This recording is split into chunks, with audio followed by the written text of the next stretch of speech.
tripped. Place a thermometer in the vessel and record the temperature when the red lamp goes off. The default temperature value is 49 degrees Celsius or 120 degrees Fahrenheit and should not be changed under any circumstances. If the temperature of the UF element exceeds these temperatures, then irreversible damage can occur. As long as the temperature is above about 46 degrees Celsius or 115 degrees Fahrenheit, which can be lowered and cooling times lengthened after some experience working with the UF system, the cooling water solenoid valve should be open and the blue light should be on. Record the temperature when the solenoid valve is closed as the blue light goes off. The low temperature set point is 46 degrees Celsius or 115 degrees Fahrenheit. If you want to lower this set point, then please refer to the manual for the temperature controller in the back of the operational manual. Remember, the default temperature value is 46 degrees Celsius or 115 degrees Fahrenheit. Turn on the motor and open the panel door.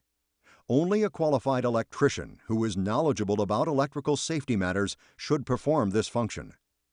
Manually trip the motor starter to simulate a high temperature event. Check to make sure the motor turns off. Reset the motor starter and confirm that the pump can operate normally. Check the Y strainer for any dirt or PVC shavings that may be inside the piping section and clean thoroughly. If there is trouble, refer to the operational manual and checklist guide, or contact your UFS representative.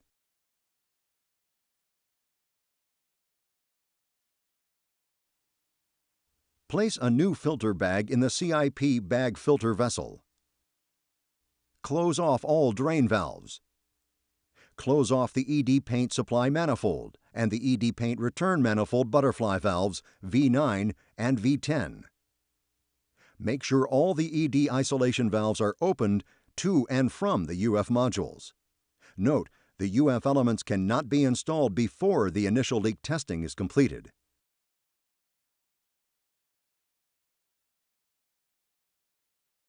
Fill the CIP tank with water. Be prepared to turn this source back on quickly, as the CIP pump will be used to fill up all the piping prior to the start of the leak check.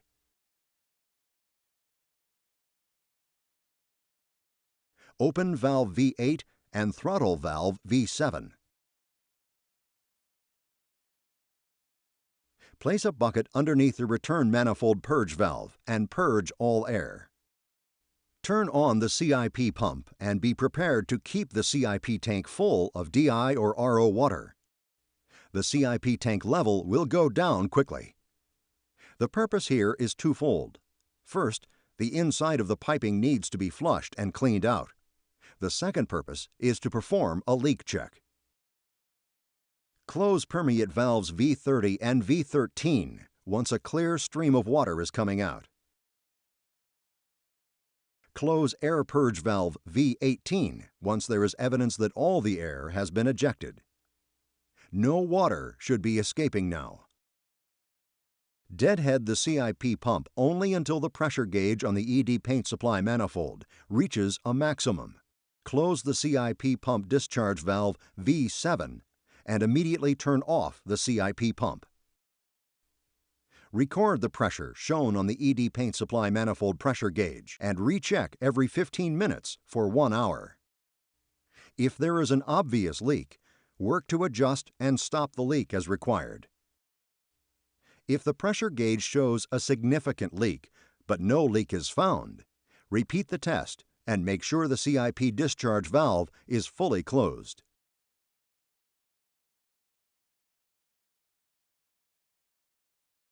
If the UF machine is being installed in a new ED paint system, the typical procedure is to perform a cleaning with a strong caustic, high pH cleaner. If caustic cleaner is used, read the safety label and wear the appropriate protective clothing and eyewear. Be prepared to rinse out the eyes of a person who is splashed. Ask that person if they wear contacts, and these too must be removed as part of the effort to rinse away the caustic. Contact your safety department for more detailed instructions. Once the system is cleaned and flushed, you must take a sample of the water used to flush out the UF machine and submit it to your ED paint supplier to ensure that there are no contaminants still inside the UF machine.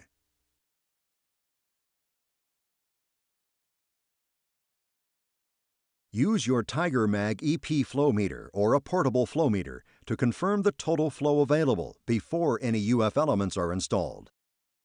Valve VP2 should be open, and V9 and V10 should be closed. Each UF element needs 85 gallons per minute, or GPMs, of paint flow to operate properly. To calculate the number of elements that can be installed in your system, take the total flow of your system, divide it by 85 GPM, and this will give you this number.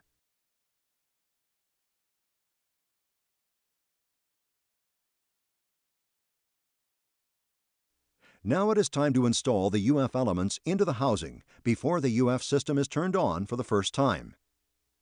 Prior to installing a new element, check all seals and O-rings for damage and replace as needed. All seals and O-rings should be wetted with approved lubricant or water before installation. Disconnect the permeate flow meters.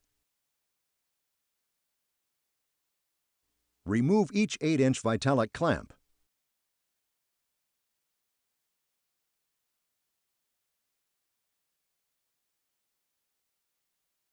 Remove the 1.5-inch Vitalic clamp. Pull down the 8-inch gasket on the housing. Remove from the shipping box the adapters for the element. Remove the element from its packaging. The spiral element is shipped with 2 different bypass seals due to various housing configurations. Remove one seal as required. Use glycerin to lubricate the element and adapter. Install the bottom adapter first if required.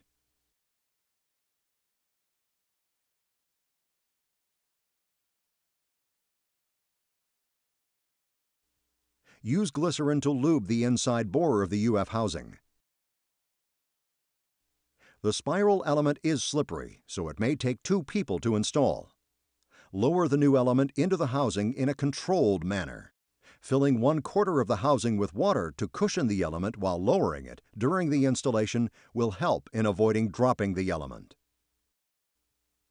The element should hang in the housing via the bypass seal. Push the lip of the bypass seal evenly into the housing. If water is being used to cushion the element's descent, it will need to be drained out at this point so that the element will bottom out at the permeate plug. Inspect the seal position, and if it appears the lip of the seal has rolled over, remove the element and repeat the installation. While pushing down, twist the end cap back and forth until it is seated enough to install the gasket and clamp. Lubricate the top cap adapter and insert it on the element. Lubricate the inside of the top cap housing and attach it to the element housing.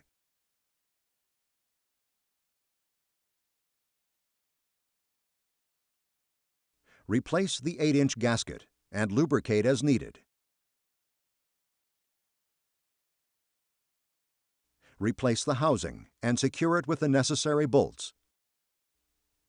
Replace the 1.5-inch Vitalic clamp and secure with their proper bolts. Tighten all bolts to secure, but do not over-tighten. Be sure all O-rings are in place and properly installed with the flow meter on the element and UF piping. Refer to your operator checklist to follow double flushing of an element sequence and normal startup.